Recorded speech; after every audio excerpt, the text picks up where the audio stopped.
Anto! Hello. How you doing? You all right? I'm good. How are you? Oh, I'm very well. I'm excited. Do you know Me why too. I'm excited? Go on.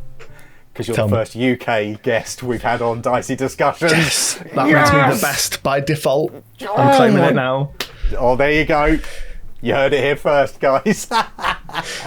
So, welcome. Are you excited for your Dicey discussion today? I am. Oh, I can't wait. I'm looking forward to it. So I do want to mention up top, you've got a Kickstarter I do. going. So there's a link down below, guys. So hang around for the chat. There'll be more details later. So just to go over your Dicey discussion, I believe you've seen us before. You've seen how we do things here. But just to go over it again, you'll be rolling a D100. There is a D100 table. 50 questions are TTRPG, hobby, D&D related. 50 are completely random. So you might go the whole interview without getting a hobby related question. Are you okay with that? I'm okay with that. Give me the spice. Oh, the spice. The more spice you give us, the better. Excellent. So we like to do things fast on this channel, so we have a 30-minute time limit. Are you ready, sir? I'm ready. Let's do this. Excellent. And here we go. So, first roll is a 99. 99! Oh, rolling high. They seem to be high rolls a lot of the time. So, good thinking, 99. What's the longest campaign you've been part of? So, the longest campaign you've been part of. So, technically, I guess my current weekly game has been running for getting on for like 8 years now. It's the same group of players in the same world, and we've done sort of 3 kind of separate campaigns in that time. They usually go sort of 2-3 years at a time, but it's all the same players, all the same world, all the same shared history. So you could kind of count it as one campaign. They all link together. Yeah. Absolutely. Yeah. Playing back to back. That's how long it'll be. Yeah. Cool. We get 1 to 20, and then 1 to 20, and then 1 to 20. We just keep going. Perfect. Perfect. Love it. Love it. Cool. Let's get another roll in. Let's do it. That's a 5. 5! Oh, that's all right. I've only got 1 page over. That's all right. Making you flip. Yeah. Oh, when you start getting me back and forth, then I'll be pulling you up. So, number 5. What would be on your wild magic casting list? What would you like to see on there? Either give me the ability to teleport, or give me some weird, gribbly, like multi-armed, just eldritch monstrosity. Give me usefulness or just true horror spice. Yes. Second one. That. Yeah. Oh, yes. Brilliant. That's a good answer. Like I some love that. Cronenberg level horrific thing as soon as it happens. Oh, God. Flesh is falling off. Yeah. And, yeah. Oh, on board with that all day long. Cool. Let's get another roll in. Let's do it. That's at 19. 19. So I did let slip one of the bingo calls straight off the bat. I do apologise. It's usually at the third question I start the bingo calls. But have you played bingo before? I have. I'm British, of course I've played bingo. Yes, of course you played bingo. Have you ever been to a gala bingo? Probably when I was a kid. Yeah.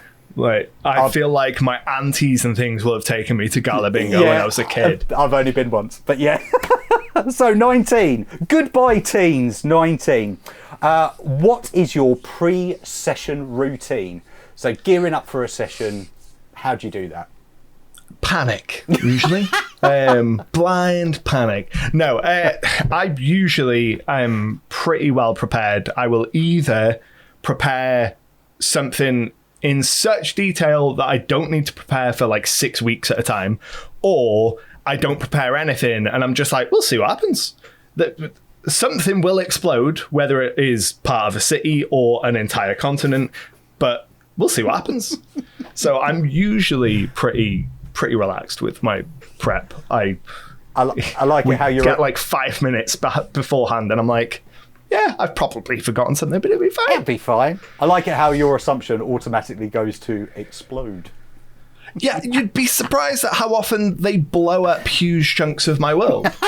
Like, yeah, you just roll with it. It's just, you know. We just redraw bits of the map and we carry on. Excellent, cool. Let's get another roll in. Let's do it. That'll be 62. 62. Excellent. 62, tickety-boo. What do you hope is in your future?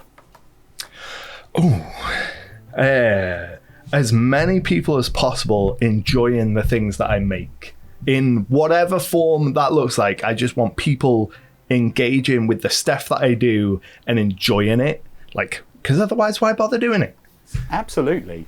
And guys, if you haven't checked out Anto's stuff, yeah, Icarus Games, go check it out. There'll be links and stuff below.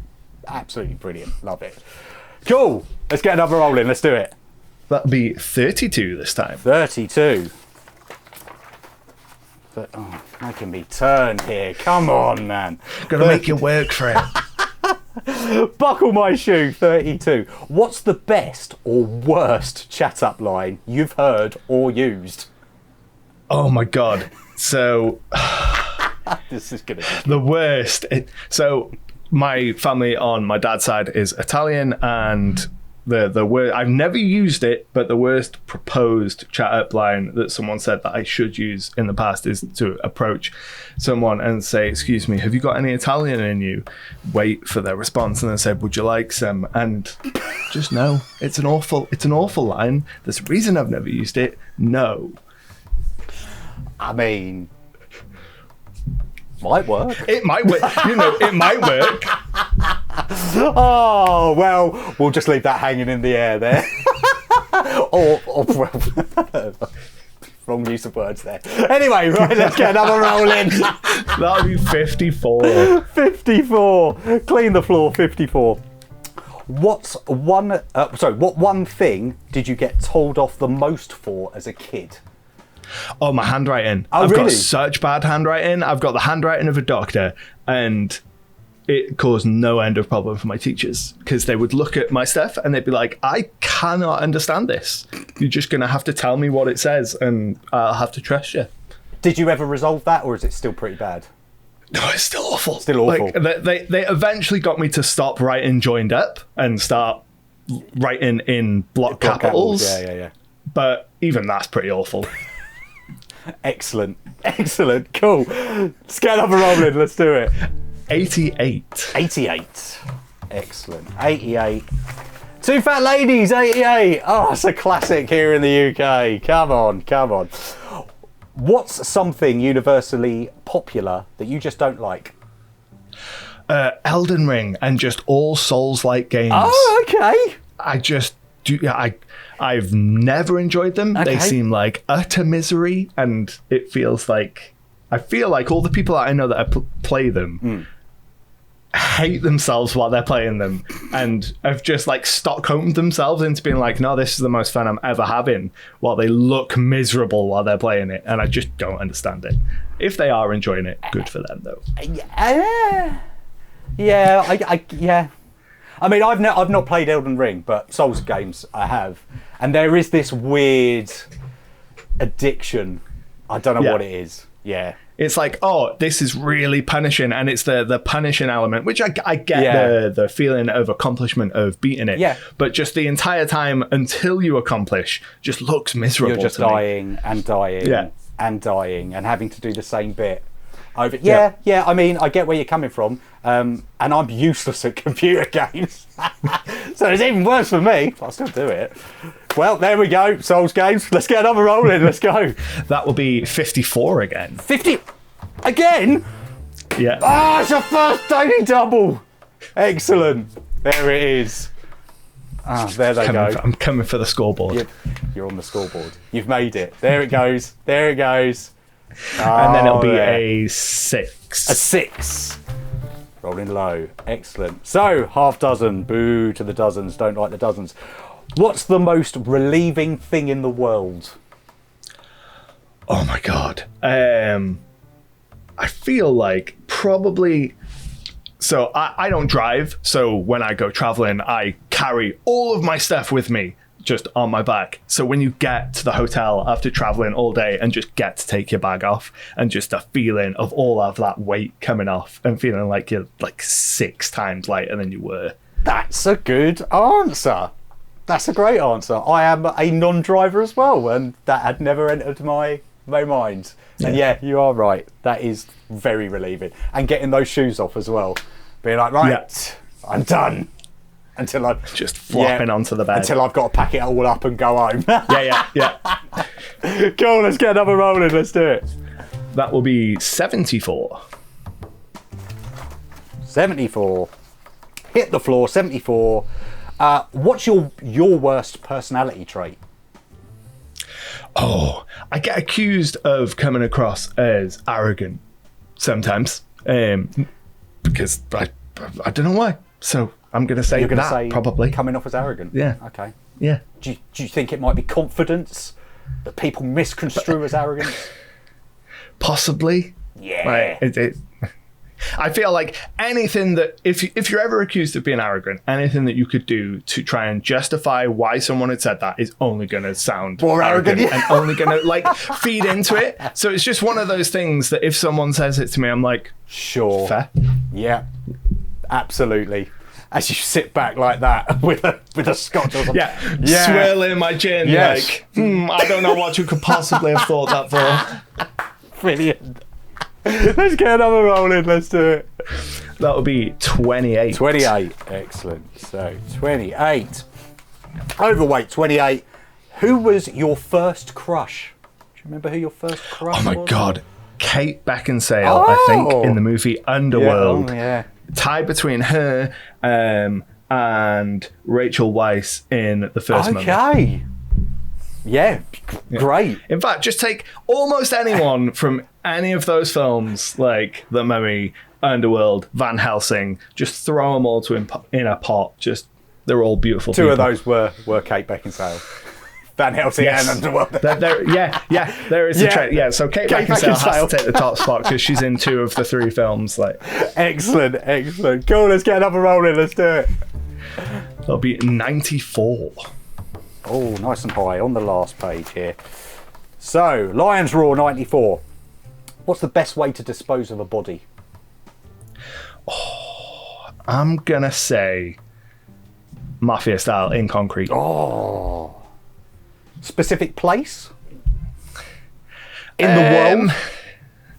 In the world. I don't know, I'm extending the question there because you were so confident with concrete. Just mid Wales, there's no one there.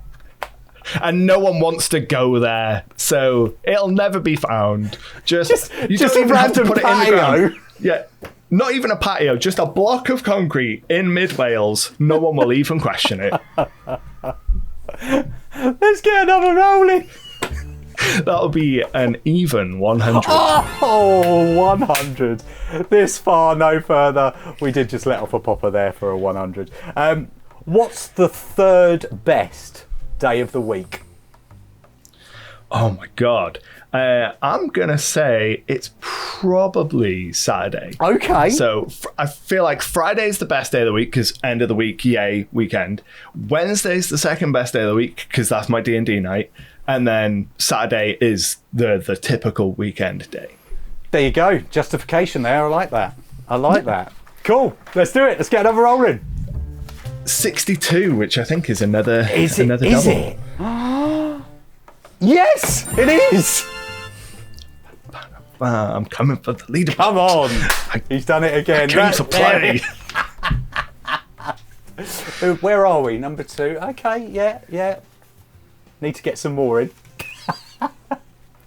And then it will be a 43. I do love it how these interviews have now devolved into just getting doubles. We're a competitive bunch. God damn it. Okay, so down on your knees, 43. What was your biggest argument at the table? Whether or not the spell Find Traps would find a mimic.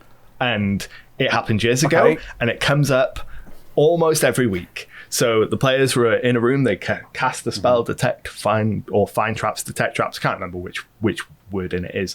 And there was a mimic in the room, and the spell didn't detect it because a mimic is a creature and not a trap or an object. Yeah. They lost their mind when the mimic adopted its mimic form and attacked them, and they have never let me live it down.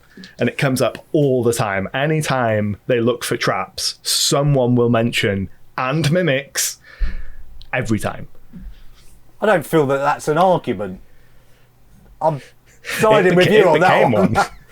Sorry, players. Okay. Yeah, all right. But yeah, they're wrong. Yeah, they are wrong. Let's do it. Let's go. Let's get another roll in.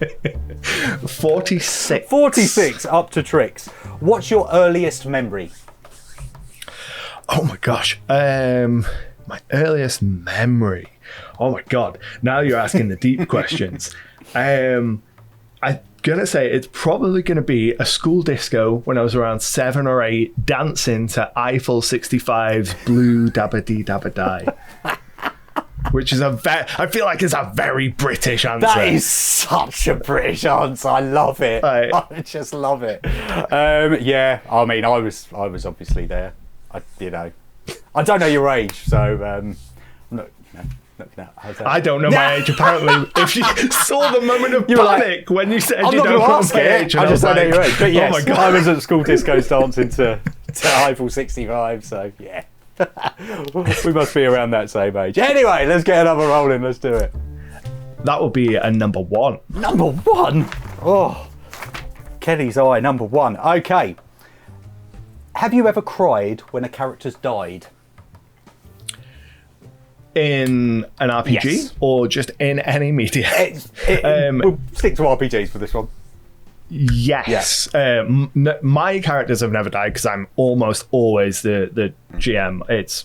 I only really play one-shots as a character. But we've had a couple of character deaths where other players' characters have died, which has been very emotional. That has made me tear up a little. See, GM's not so bad. Not so evil. Yeah. Cool. I mean, we do the killing, but, we'll cry with you afterwards. We're not really. We're crying. It's over. Cool, let's get another roll in. That'll be 95. Excellent. 95. Good for the hive. 95. When do you know it's time to end a campaign for good? Usually we will try and run 1 to 20 if we can. Typically, if we don't go 1 to 20, we usually go until the point where the players are of a power level where they feel confident to take on whatever big bad has developed around that tier of play. And it's over when they either win or they're all dead. Yeah. Excellent. Yeah, absolutely. So I actually missed the 15-minute mark, so we're over halfway through. So how you feeling? Enjoying yourself? I'm confident. Yeah. I'm going to get up that board. Well, we've got to get you up there. Let's get another roll in. Let's keep doing it. That will be 4. Knock at the door. 4. What's your worst habit? Oh my God, I work way too much. So I'm full-time self-employed, and if I have any amount of time to myself, I will almost always find myself slipping into doing something relating to work, and it is a nightmare and I hate it. Like, it's a real problem. Okay. Like, 'cause I work from home, and like almost everything that I do is within this one kind of like desk setup situation, so it's so easy to just be like, oh, I'll do a little bit of writing, oh, I'll do a little bit of video editing, oh, answer some emails. It's anytime I have a little bit of downtime, it's super easy to just fill that with work. And it's a problem that I am always actively working on. How's it going? Better than it used to. I'm much better than I used to be at it. Still not perfect, but a lot better than I used to be. As long as there's improvement, and you can see improvement. Yeah. Exactly. Cool. Let's get another roll in. Let's do it. That'll be 51. Tweak of the thumb, 51. AI art for personal use in campaigns. Is that okay or not okay? It's about the only time that I don't have major gripes with it. So I'm generally anti-AI just across the board. But I know that in most personal campaigns, people are going to just go on Google and take other people's art to use anyway. So my main argument against AI, which is the stealing ethical element of it, kind of doesn't hold any weight if people are using it in their personal games, because they'd be going and taking artist art to use in their personal games anyway. It's about the only time that it does. Just using it as a bit of a tool to. Yeah. Okay, cool. Yeah, absolutely. Cool. Let's get another roll in. Let's do it. That's 15. Should have just got one back, not 3 forward. 15. Young and keen. 15. I don't like that one. Change that one. We'll get an American one in or something. Okay. Number 15. How do you go about naming a character? So I will usually either give it absolutely no thought and just go completely ridiculous, or if I'm naming a character for an NPC and I think they're going to be a long-term recurring character and I want them to not be silly, I will either think of names that are tied to like character traits for them, or look at translations of words that are tied to character traits for them and things like that, or look at historic figures who are tied to things relating to those characters.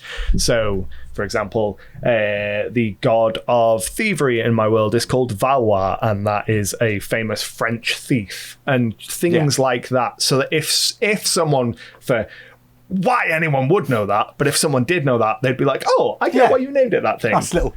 It's literally never come up, but it makes me happy. It's there. It adds that level. I love it. Excellent. Cool. Let's get another roll in. Let's keep them coming. That'll be 42. 42. Winnie the Pooh, 42. If you could be friends with a celebrity, who would it be? It can't be Kate Beckinsale.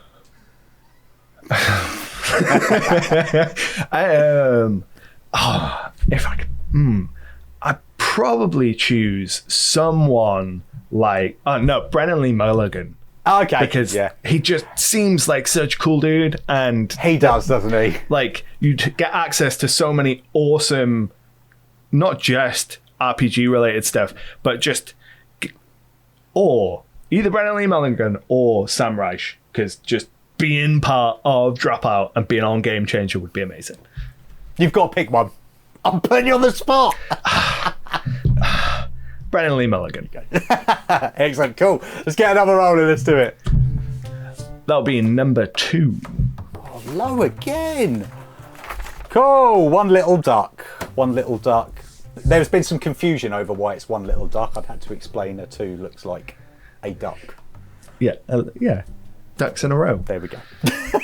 If you woke up and your mind was inside the body of someone you hate, what would you do? Oh my God. Probably try and figure out how permanent it was. And, if it's permanent, just live my life. If it's not permanent, mess with them in minor, inconsequential ways that are going to really inconvenience them, but not land me in prison. Okay, so let's say, you've got 24 hours.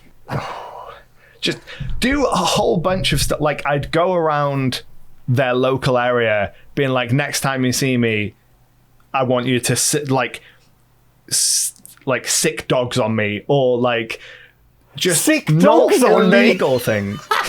like my players did this in a game recently. One of the players was absent, so they went around town, cast an illusion on one of the players to look like the character that was away, and went around the local area being like, I am the dog botherer, beware. Right. So the next time that character was there, all the local dogs got let loose on this character. Man, I thought you were going to go with something like, I don't know, bury all their forks or cut holes in all their socks. All that kind of stuff. But I want one level up from set dogs on them. One level up from holes in your socks, but one level down from anything that would land me in prison. Got you. Cool. Right, we've got about 7 minutes left. Let's get another roll in. That'll be 75. Oh dear. 75. Strive 75. What's the worst and best thing about playing over video call, or a VTT or anything? So the worst thing is not being in person with your friends. You lose a lot from not being able to physically interact with people.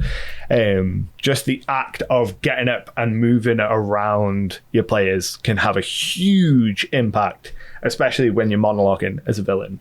But playing on VTT, some of the best things is like really integrating light and sound in a way that you can't easily do in person.